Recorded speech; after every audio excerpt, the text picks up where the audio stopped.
हजारों साल पहले सरयू नदी के किनारे अयोध्या के खूबसूरत शहर में इक्ष्वाकु वंश के दशरथ नाम के एक राजा रहते थे। वह एक उदार और बुद्धिमान राजा थे और अपनी प्रजा से बहुत प्यार करते थे। उनकी 3 पत्नियां थीं, कौशल्या, कैकेयी और सुमित्रा। लेकिन उन्हें एक दुख था, उनकी कोई संतान नहीं थी, जिसके कारण वह हमेशा चिंतित और दुखी रहते थे। एक दिन राजा ने अपने पुरोहित वशिष्ठ को बुलाकर अपनी व्यथा सुनाई। वशिष्ठ ने कहा कि उन्हें शीघ्र ही 4 पुत्र होंगे और उन्होंने राजा रोमपद के दामाद ऋष्यशृंग के मार्गदर्शन में अश्वमेध यज्ञ करने की सलाह दी। दशरथ और उनके मंत्रियों ने वैदिक अनुष्ठान की सभी तैयारियां शुरू कर दी और अयोध्या नगरी को भव्य रूप से सजाया गया। पृष्ठभूमि: असाधारण शक्तियों वाला दुष्ट राक्षस रावण कई देवताओं और पवित्र संतों को पवित्र अनुष्ठान करने से रोकता था। उसके 10 सिर और 20 भुजाएं थी। रावण को भगवान शिव से वरदान मिला था, जिससे वह देवताओं से सुरक्षित रहता था।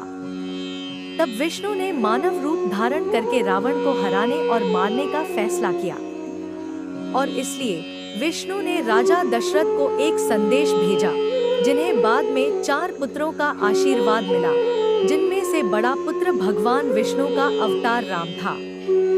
अश्वमेध यज्ञ: वैदिक अनुष्ठान करने के लिए प्रख्यात ऋष्यशृंग आए। समारोह के लिए कई प्रमुख विद्वानों को आमंत्रित किया गया था। उनके मार्गदर्शन में दशरथ ने अश्व की बलि देने के लिए सभी अनुष्ठानों का ईमानदारी से पालन किया। पवित्र अनुष्ठान के अंत में यज्ञ की अग्नि से एक दिव्य प्राणी प्रकट हुआ, जिसके हाथ में दिव्य मिठाई का एक बर्तन था। उसने यह बर्तन दशरथ को सौंप दिया और उसे अपनी पत्नियों में बांटने का निर्देश दिया। दशरथ ने इसका आधा हिस्सा कौशल्या को, 1/4 सुमित्रा को और 8वां हिस्सा कैकेयी को दिया। हालांकि अभी भी कुछ मिठाई बची हुई थी, इसलिए उन्होंने इसे फिर से सुमित्रा को दे दिया। जल्द ही उनकी सभी पत्नियां गर्भवती हो गईं। 4 पुत्रों से धन्य। अश्वमेध यज्ञ के 12 महीनों के बाद चैत्र के महीने में एक ऐसा दिन जो न तो गर्म था और न ही ठंडा, हवाएं मंद मंद बह रही थी और जंगल सुंदर फूलों से भरे हुए थे। नदियां तेजी से बह रही थी और खुशी से झूम रही थी। सूर्य, चंद्रमा और सितारे शान से प्रतीक्षा कर रहे थे, जबकि रानी कौशल्या ने एक पुत्र को जन्म दिया, जिसका नाम बाद में राम रखा गया, जिसमें सभी दिव्य गुण थे। जब वह उसकी शानदार सुंदरता को निहार रही थी, तो उसके लिए कोई शब्द नहीं थे। राजा दशरथ अपने बड़े बेटे के जन्म से बहुत खुश और आनंदित थे। यह खबर पूरे शहर में फैल गई और हर कोई अपने भावी राजा राम के आगमन का जश्न मनाने लगा। राजा ने खुशी-खुशी अपने नागरिकों को उपहार बांटे।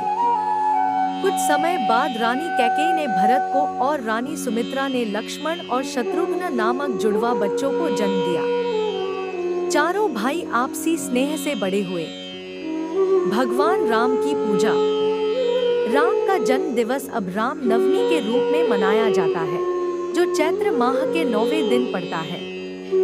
जिस दिन राम ने अपनी प्रचंड शक्तियों से रावण का वध किया था, उसे दशहरे के 10वें दिन विजयादशमी के रूप में मनाया जाता है। अयोध्या के नागरिकों ने दुष्ट राक्षस रावण का नाश करने के बाद अपने राजा राम, उनकी पत्नी सीता और भाई लक्ष्मण के वापस लौटने पर शहर को दीपों से सजाया था। इस दिन को अब भारत में दिवाली के रूप में मनाया जाता है।